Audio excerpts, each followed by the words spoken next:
Grammar में कल हम बात कर रहे थे यूजेस ऑफ नाउन की, और दो नाउन के बारे में आपको बता दिया था, सब्जेक्टिव नाउन और ऑब्जेक्टिव नाउन। जो वर्ब के पहले आए वो सब्जेक्टिव नाउन, जो वर्ब के बाद आए वो ऑब्जेक्टिव नाउन। पॉजेसिव नाउन तो ये भी बता दिया था आपको कि का, के, की जिस नाउन में लगा हो, और अगर आप इंग्लिश मीडियम के हैं तो पोजीशन, जहां पर हम अधिकार दर्शाते हैं उन्हें हम कहते हैं पॉजेसिव नाउन। अब पोजीशन शो करने के लिए हम दो चीजों का यूज करते हैं, ईदर एपिस्ट्रोफे एस और ऑफ, ये दो यूज होते हैं। पहले जरा हम बात कर लें एपिस्ट्रोफ की। एपिस्ट्रोफ की यहां पर मैं पढ़ाना शुरू करने से पहले एक चीज बता दूं, क्योंकि कंफ्यूजन बहुत ज्यादा होता है बच्चों को। तो कई बार जो प्रोनाउन होते हैं, अगर आप बहुत बेसिक से पढ़ रहे हैं तो याद रखेंगे कि नाउन अलग है और प्रोनाउन अलग है। नाउन होता है किसी का नाम, और नाम की जगह जो हम वर्ड यूज करते हैं वो है प्रोनाउन। तो अगर हम कुछ प्रोनाउन के बारे में बात करें, जैसे ही, शी, इट, अगर इसमें अगर ये वाला साइन दिख जाए तो इसे एपिस्ट्रोफे एस मत समझिएगा। एपिस्ट्रोफे एस का यूज सिर्फ नाउन में होता है, प्रोनाउन में नहीं। मैं फिर से बता दूं कि नाम जो होते हैं, जैसे यहां पर मैंने रोहन लिखा है, अगर मैंने रोहन में ये वाला साइन लगाया है तो ये एपिस्ट्रोफे एस है। लेकिन अगर मैं रोहन को ही बोलती और यहां पर एपिस्ट्रोफे एस लगाती तो ये एपिस्ट्रोफे नहीं है, ये इज का शॉर्ट फॉर्म है, इज का short form. He is, she is, it is. Again I am telling you कि अगर आप नाम में अगर एपिस्ट्रोफ लगा रहे हैं तो वो का, के, की है, लेकिन अगर ही, शी, इट में लगा रहे हैं तो वो इज का शॉर्ट फॉर्म है, इज का short form, that is he's, she's, it. इसीलिए आई के साथ हम एम लगाते हैं, क्योंकि आई के साथ इज नहीं लगता, एम लिखा है तो दैट इज आई एम। तो हमेशा याद रखेंगे कि एपिस्ट्रोफ का यूज सिर्फ नाउन में होता है, प्रोनाउन में नहीं। अब हम नाउन में एपिस्ट्रोफ लगा रहे हैं तो बहुत ही सिंपल सी चीज है कि जिस नाउन का आपको अधिकार दर्शाना हो, अगर कहना हो कि रोहन, रोहन की बहन, रोहन की बहन, तो आप रोहन में एपिस्ट्रोफ लगा दीजिए। देखिए मैंने यहां पर लगा दिया है रोहन्स, लेकिन बात जो हो रही है वो बहन की हो रही है। रोहन की बहन समझदार है। कौन समझदार है? रोहन थोड़ी समझदार है, रोहन की बहन समझदार है। यानी बात यहाँ पर हम सिस्टर की कर रहे हैं। तो जो वर्ब यूज होगा, अगर हम सब्जेक्ट की जगह यूज करेंगे तो वर्ब सिस्टर के अकॉर्डिंग लगेगा। मैं फिर से बता दूं, जिस नाउन का आपको अधिकार दर्शाना है उसमें आप एपिस्ट्रोफे लगाइए, और उसके बाद जिस पर अधिकार दर्शाया है वो आगे नाउन ऐड कर दीजिए। याद रखेंगे कि जिसमें एपिस्ट्रोफ लगा होगा वो सब्जेक्ट नहीं होगा, सब्जेक्ट उसके बाद वाला नाउन होगा। जैसे जैज बुक्स, जय की किताबें, यहाँ पर मुद्दा किताबें हैं, हम वर्ब बुक्स के अकॉर्डिंग लगाएंगे। रियाज एटीट्यूड, रिया का व्यवहार, यहाँ पर जो हम लगाएंगे वो एटीट्यूड के अकॉर्डिंग लगाएंगे। बहुत ही छोटा सा पॉइंट है, लेकिन कई बार एक सिली सी मिस्टेक बच्चे कर देते हैं। जिस नाउन के साथ एपिस्ट्रोफ लगा है उसके अकॉर्डिंग कभी वर्ब यूज नहीं होता, वर्ब हमेशा उसके बाद वाले नाउन के अनुसार हम यूज करते हैं। अब हम जरा इसके आगे देखें तो जिन नाउन के एंड में एस आया हो, यहां पर जब एस लिखा है तो एस ये लेटर एस आया हो, या कई बार जो ई ये भी एस का साउंड दे देता है, तो अगर एस एच भी कई बार श का साउंड दे देता है। अगर एस आया हो या स का साउंड आया हो, मैं फिर से बोल दूं, एस आया हो या स का साउंड आया हो, तो अगर हम एस पहले से ही है और फिर हम उसमें भी एस लगा दें तो ये इस साउंड को हम कहते हैं हिसिंग साउंड। हिसिंग साउंड यानी कि सांप की आवाज। तो कई बार ऐसा होगा कि अगर नाउन के एंड में एस आया है और आप एपिस्ट्रोफे में भी एस लगा देंगे तो वाला साउंड आ जाएगा, और ये हिसिंग साउंड है, तो कहीं अगल बगल सांप होंगे तो वो निकल आएंगे। इसीलिए ग्रामर ने कहा कि अगर नाउन के एंड में एस आया हो या एस का साउंड आया हो तो सिर्फ एपिस्ट्रोफ लगाइए, एस मत लिखिए।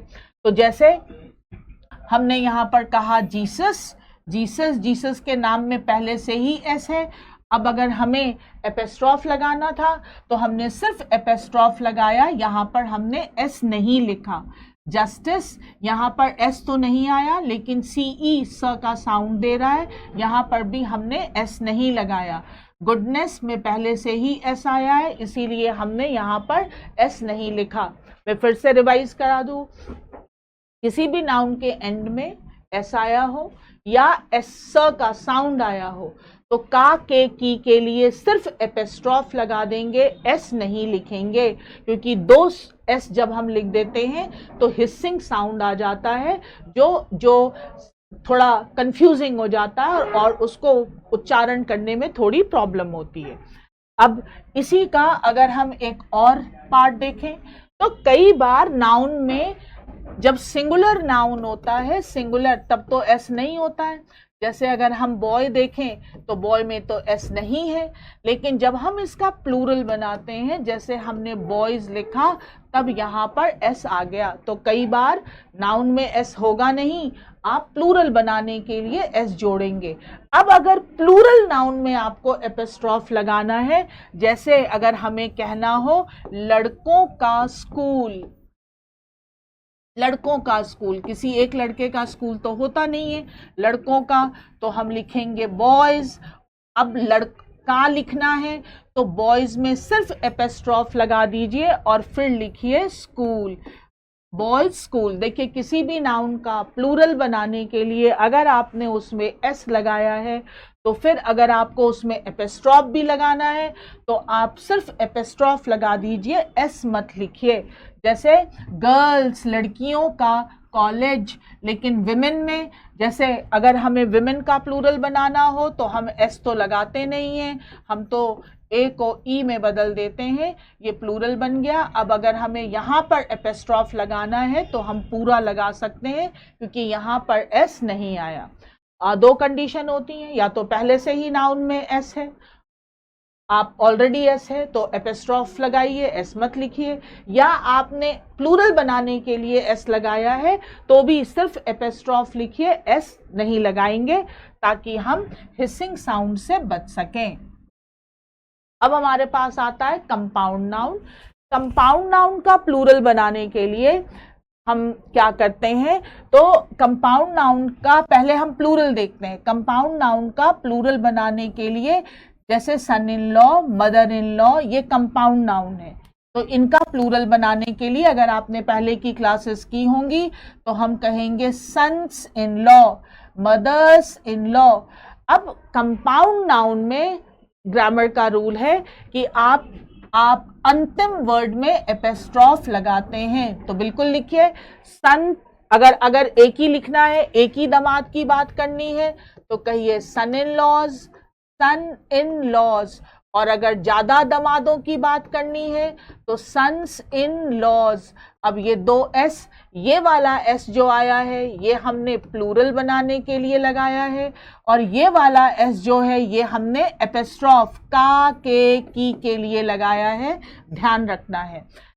अब कई कंपाउंड नाउन ऐसे होते हैं जैसे चीफ मिनिस्टर या प्राइम मिनिस्टर, इनका प्लूरल बनाने के लिए हम मिनिस्टर में ही एस लगाते हैं। तो अगर हमें चीफ मिनिस्टर, जो सिंगुलर है चीफ मिनिस्टर, अगर हमें इसमें एपिस्ट्रोफ लगाना है तो लिखिए चीफ मिनिस्टर्स, लेकिन अगर प्लूरल में लगाना है तो फिर चीफ मिनिस्टर्स पहले प्लूरल बना लीजिए और फिर सिर्फ एपिस्ट्रोफ लगाइए, एस मत लिखिए। देखिए थोड़ा सा हम फिर समझते हैं। कंपाउंड नाउन में कभी कभी तो पहले वाले नाउन में हम एस लगाते हैं, अगर पहले वाले में लगाया है तब कोई प्रॉब्लम नहीं है क्योंकि एपिस्ट्रोफ लास्ट वाले में लगाना है। तो अगर सिंगुलर में लिखना है तो सन इन लॉज, प्लूरल में लिखना है तो सन्स इन लॉज। और यहाँ पर दो एस हैं, एक प्लूरल बनाने के लिए और एक अधिकार के लिए।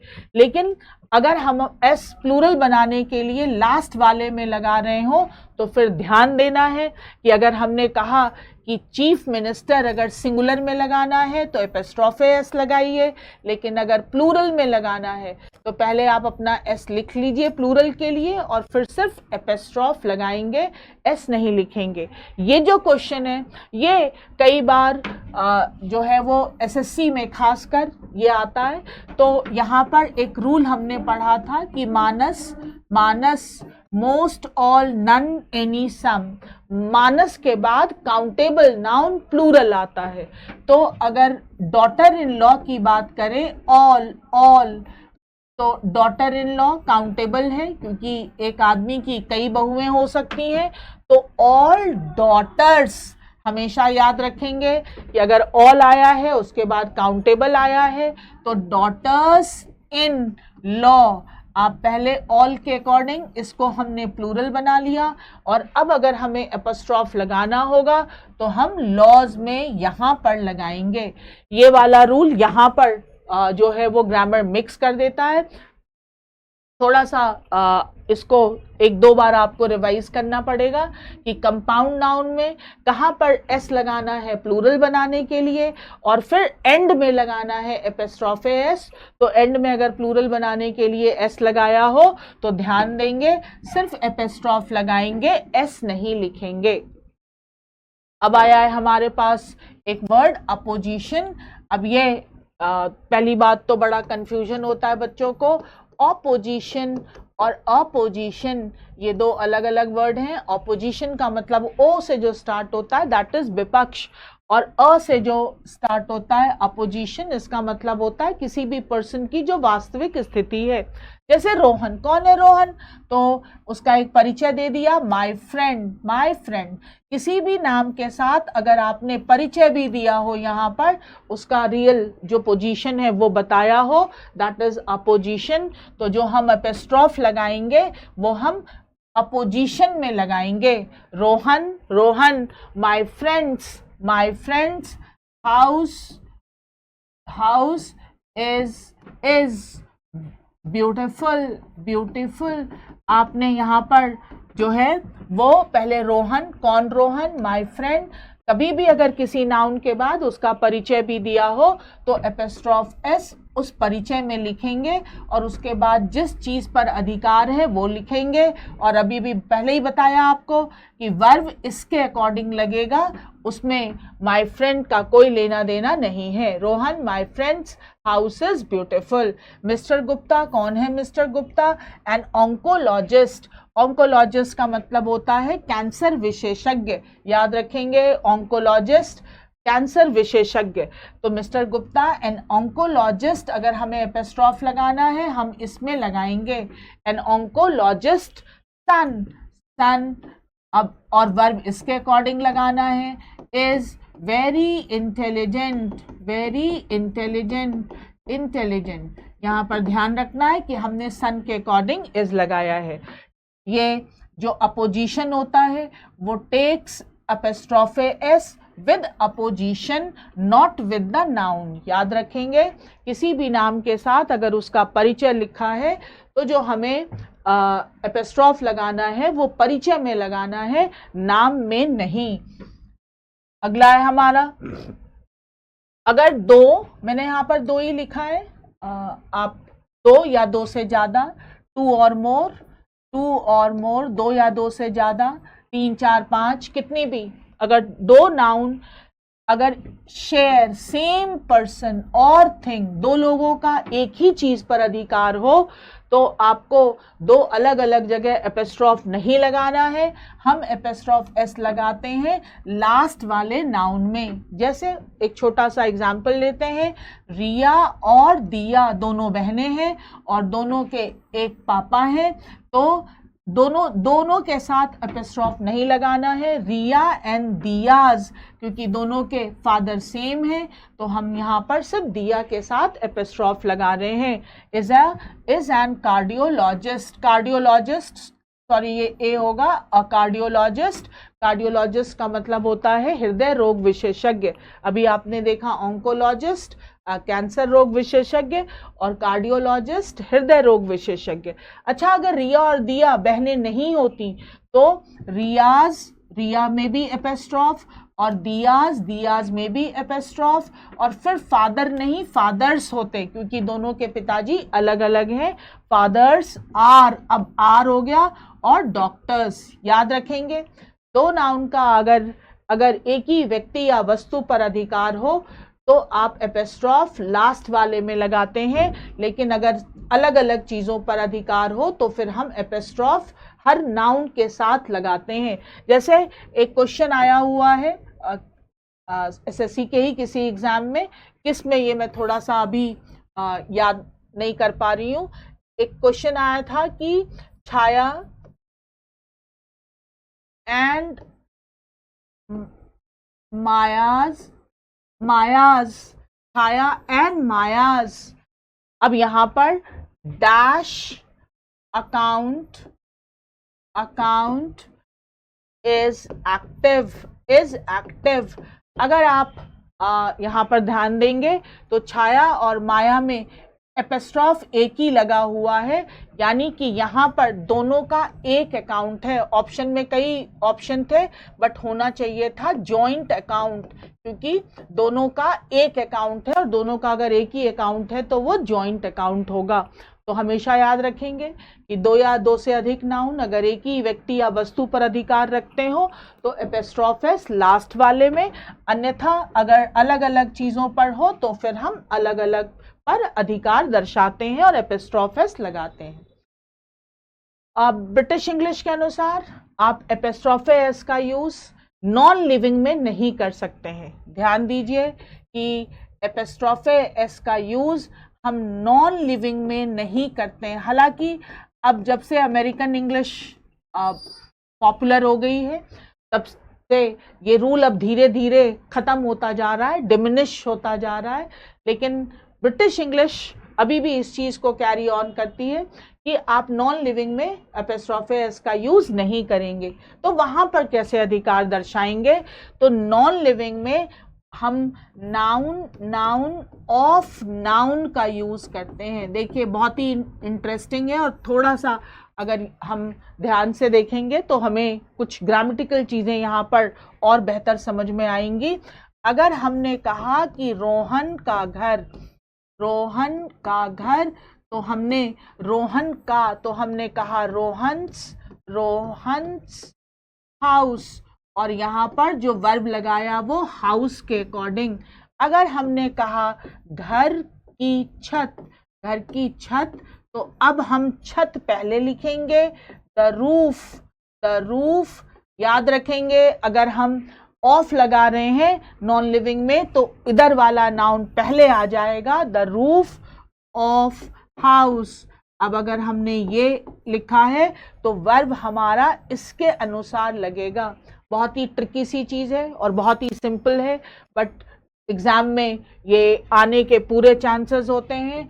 अगर नाउन में एपिस्ट्रॉफ एस लगा है और ये सब्जेक्ट की जगह है तो ये इसके अनुसार वर्ब लगेगा, और अगर आपने नाउन ऑफ नाउन लिखा है तो वर्ब इसके अनुसार लगेगा। अभी आगे की क्लासेस में हम इस टॉपिक पे और डिस्कस करेंगे, लेकिन फिलहाल ध्यान दें कि लिविंग, अगर लिविंग की बात कर रहे हो तो रोहन का घर सीधे लिखते हैं रोहन्स हाउस, और अगर कहें घर की छत तो छत पहले और घर बाद में, और जो वर्ब लगेगा वो इसके अकॉर्डिंग। यहाँ पर हम देखें द चेयर्स लेग, क्योंकि चेयर नॉन लिविंग है तो ये गलत है, हमें लिखना चाहिए the leg of chair. The shirts colour, shirt जो है वो नॉन लिविंग है तो हमें लिखना चाहिए द कलर ऑफ शर्ट। और बात लेग की हो रही है, बात कलर की हो रही है, अगर ये सब्जेक्ट की जगह होंगे तो वर्ब इनके अकॉर्डिंग यूज होगा। आगे चले हम, तो हमारा नेक्स्ट है कि अभी अभी तो बताया मैंने आपको कि नॉन लिविंग में एपिस्ट्रॉफ एस नहीं लगाना है। तो कुछ एक्सेप्शनल केसेस हैं क्या? Yes, there are some exceptional cases.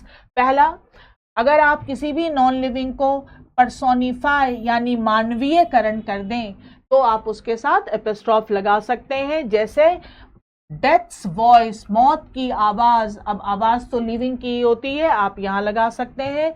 Natures love, जो प्रेम मोहब्बत ये सब चीजें तो लिविंग की ही होती हैं, तो आप यहाँ पे भी लगा सकते हैं। Nouns related to time, weight, place, अगर मेजरमेंट यूनिट से रिलेटेड कोई नाउन हो तो वहां भी ब्रिटिश इंग्लिश कहती है आप एपिस्ट्रॉफ लगा सकते हैं, जैसे अ डेज लीव, अ वीक्स हॉलीडे, यहाँ पर भी हम लगा लेंगे। विथ प्रोमिनेंट नाउन, जो कुछ प्रोमिनेंट प्रख्यात नाउन्स हैं हम उनके साथ भी लगा लेते हैं, जैसे कोर्ट्स ऑर्डर या गवर्नमेंट्स इंटेंशन, जो प्रोमिनेंट बहुत ही प्रसिद्ध से नाउन है हम उनके साथ भी लगा सकते हैं। कुछ फ्रेजेस हैं हमारे पास जिनमें पहले से ही एपिस्ट्रॉफ एस है, आप इसे चेंज नहीं कर सकते हो, जैसे अ विट्स एंड या एट अ स्टोन्स थ्रो। इस तरह के और कौन से फ्रेजेस हैं उसके लिए आपको हमारा टेलीग्राम चैनल जो है वो वहां पे देखना पड़ेगा, नोट्स हम आपको प्रोवाइड कर देंगे। अगला, विद यूनिक थिंग्स, कुछ यूनिक चीजें होती हैं, जैसे द अर्थ्स एटमॉस्फेयर। और याद रखना है कि ये सब पहले से ही ट्रेडिशन में ही है, ऐसे ही शुरू हुआ और अभी इसको कैरी ऑन किया जाता है, जैसे ट्रेन्स अराइवल या ट्रेन्स डिपार्चर, इन सारी जगहों पे हम एपिस्ट्रॉफ एस का यूज कर सकते हैं नॉन लिविंग में भी। अब यहाँ पर जो एक मेन कंसर्न आया कि डबल एपिस्ट्रॉफ एस का यूज नहीं करना है।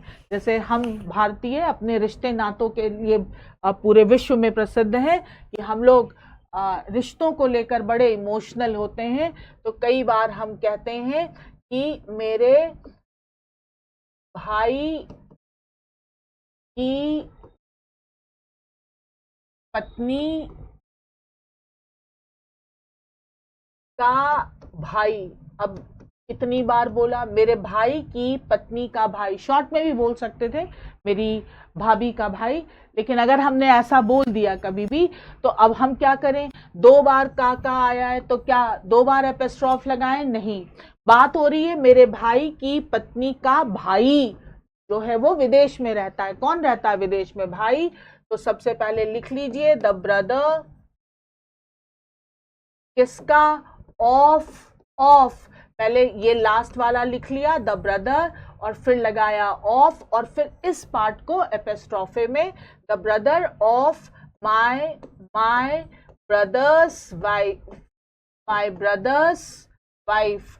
और जिन लोगों को अभी इंग्लिश रीडिंग के जो इतने हैबिचुअल नहीं हैं तो उनको मैं एक छोटी सी बात बता दूं कि अगर नाउन में ऑफ लगा हो तो हमेशा जब आप उसको हिंदी में ट्रांसलेट करते हैं तो उल्टा पढ़िए, इसको उल्टा। जैसे अगर हम कहें कि the water of the Ganga, तो हम इसे ये नहीं पढ़ेंगे कि पानी का गंगा, उल्टा पढ़ेंगे गंगा का पानी। ऑफ में हमेशा उल्टा पढ़ना है, तो यहाँ भी ऑफ लगा है तो उल्टा पढ़िए, मेरे भाई की पत्नी का भाई। हमेशा याद रखेंगे, जो लास्ट वाला आएगा हम उसको पहले लिख लेंगे। और फिर बात किसकी हो रही है? अभी भी बताया ही है कि ऑफ आया है तो बात तो ब्रदर की हो रही है। अगर सब्जेक्ट की जगह लगाएंगे तो फिर हम वर्ब इसके अकॉर्डिंग यूज करेंगे। तो जो मेन हमारा मुद्दा है कि नाउन के 3 फॉर्म आए हमारे पास। वर्ब के पहले हमने यूज किया सब्जेक्टिव, वर्ब के बाद हमने यूज किया ऑब्जेक्टिव। एपिस्ट्रॉफे एस इधर आया या एपिस्ट्रॉफे एस इधर आया तो ये सब्जेक्टिव पॉजेसिव और ये ऑब्जेक्टिव पॉजेसिव। ऑफ अगर इधर आया या ऑफ इधर आया तो ये भी सब्जेक्टिव पॉजेसिव या ये ऑब्जेक्टिव पॉजेसिव। जो पॉजेसिव है वो दोनों जगह लग सकते हैं, सब्जेक्ट की जगह आए तो बस वर्ब का ध्यान रखिएगा कि वर्ब किसके अकॉर्डिंग यूज करेंगे, लेकिन वो यूज दोनों जगह ही हो सकते हैं। तो नाउन के 3 यूजेस तो आपको समझ में आ गए, subjective, objective and possessive.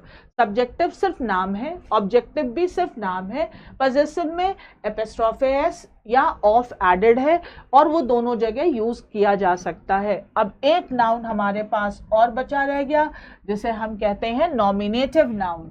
Nominative तो कभी कभी कोई नाउन जो है वो उस सेंटेंस में ना तो सब्जेक्ट है ना ऑब्जेक्ट है, बस उसको किसी ने आवाज दी है। जैसे हम कहते हैं रिया, रिया कॉमा रिया, आवाज दी रिया को और कहा रिया गीता बुला रही है, गीता बुला रही है। बुला कौन रहा है? तो बुला तो जो है वो गीता रही है और हमने रिया को सिर्फ आवाज दी है। तो जिसको सिर्फ किसी वाक्य को सुनाने के लिए हमने अगर किसी को आवाज दी है, वो उस सेंटेंस का सब्जेक्ट नहीं है, तो उसे हम कहते हैं नॉमिनेटिव। नॉमिनेटिव हम इसको उधर भी लिख सकते हैं, इसी सेंटेंस को ऐसे भी लिख सकते थे कि गीता बुला रही है, गीता बुला रही है और फिर कहें, फिर जब बोल दें तो कहें रिया। कई बार लोग नाम पहले बोलते हैं और कई बार नाम बाद में भी बोलते हैं। तो अगर आपने कहा कि Mohan, Mohan I am going, Mohan मैं जा रहा हूं, तो मोहन थोड़ी ना जा रहा है, जा तो मैं रहा हूं, मोहन को बस आवाज दी है। उल्टा भी लिख सकते हैं कि I am going, I am going Mohan. यहां पर आप इधर लिख लें या इधर लिख लें। वो नाउन जो सेंटेंस में ना तो सब्जेक्ट हो ना तो ऑब्जेक्ट हो, उसे बस आवाज देकर या संबोधित करके कुछ कहा गया हो, तो उसे हम कहते हैं नॉमिनेटिव नाउन। तो देयर आर 4 यूजेस, हमने 4 यूजेस पढ़े, subjective noun, objective noun, possessive noun. Possessive noun में एपिस्ट्रोफे एस और ऑफ का ध्यान रखिएगा। और फिर हमें ध्यान देना है नॉमिनेटिव का। नॉमिनेटिव सेंटेंस का हिस्सा नहीं होता, बस उसको आवाज दिया जाता है या संबोधित करके कुछ बोला जाता है, उसे हम कहते हैं नॉमिनेटिव नाउन। नाउन के हमने बेसिक्स में हमने बहुत सारी चीजें देख ली, ये बेसिक्स थी, और अब सिर्फ आपको इन्हीं पे जो है वो प्रैक्टिस करने की ज़रूरत है। हम आपको बहुत सारे क्वेश्चंस अपने टेलीग्राम चैनल पे प्रोवाइड कर देंगे, और अभी यहाँ पर भी मैं थोड़ी सी क्लासेस में भी आपको अलग अलग one of, the number of, a number of, इन पे तो प्रैक्टिस कराऊंगी ही। ये बेसिक क्लास थी। अब जो हमारी नाउन की अगली क्लास होगी वो होगी एडवांस। Advance class. देखिए हर एक पार्ट ऑफ स्पीच में, नाउन में, प्रोनाउन में, एडजेक्टिव में, एडवर्ब में, कोई ऐसा चैप्टर नहीं है जिसमें एक बेसिक हो और एक एडवांस ना हो। नाउ जब हम एडवांस नाउन की बात करते हैं तो एडवांस नाउन में क्या आता है? एडवांस नाउन में आता है नाउन फ्रेज। नाउन फ्रेज भाई कई बार ऐसा होता है कि बच्चों को कुछ ऐसा पढ़ा दो जो उन्हें नहीं समझ में आया, क्योंकि एक तो पहली बात ये बड़ी प्रॉब्लम है कि उन्हें ऐसा लगता है कि बस उन्होंने एक बार पढ़ा और उन्हें सब समझ में आ जाना चाहिए। नहीं, ऐसा नहीं होता है। कई बार हमें एक कॉन्सेप्ट को समझने के लिए बार बार उस चीज़ को पढ़ना पड़ता है, तो फिर बच्चे टीचर ही छोड़ देते हैं, कहते हैं भाई ये टीचर बहुत बकवास पढ़ाता है या ये ऐसा पढ़ाता है जो समझ में ही नहीं आता। नो, समटाइम इट हैपन कि चीज़ों के अलग अलग एस्पेक्ट होते हैं।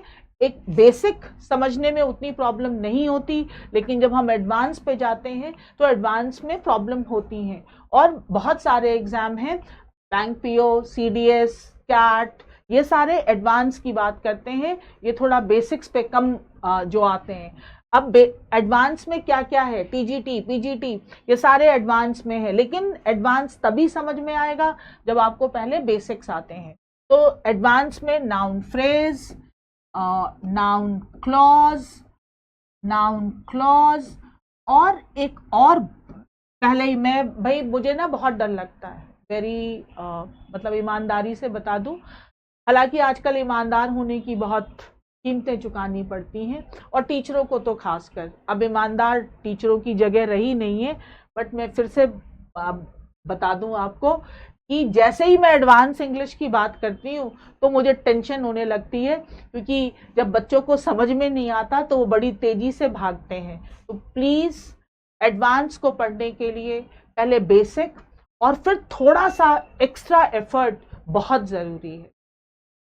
तो नाउन फ्रेज, नाउन क्लॉज, और इसके अलावा एक और आता है जो नाउन के पार्ट ऑफ स्पीच की, नाउन जो पार्ट ऑफ स्पीच है इस पे बेस्ड क्वेश्चन कि नाउन का यूज, जहां पे नाउन का यूज होना चाहिए था वहां पर नाउन का ही यूज हुआ है या नहीं हुआ है, जो इसकी नाउन जो as a part of speech कहाँ यूज होना चाहिए था, कहीं ऐसा तो नहीं कि उस जगह पे किसी और वर्ड का यूज कर दिया गया हो। ये थोड़े से एडवांस इंग्लिश में आते हैं, हालांकि मैं पढ़ाऊंगी, आप कोशिश करिएगा उसको समझने की।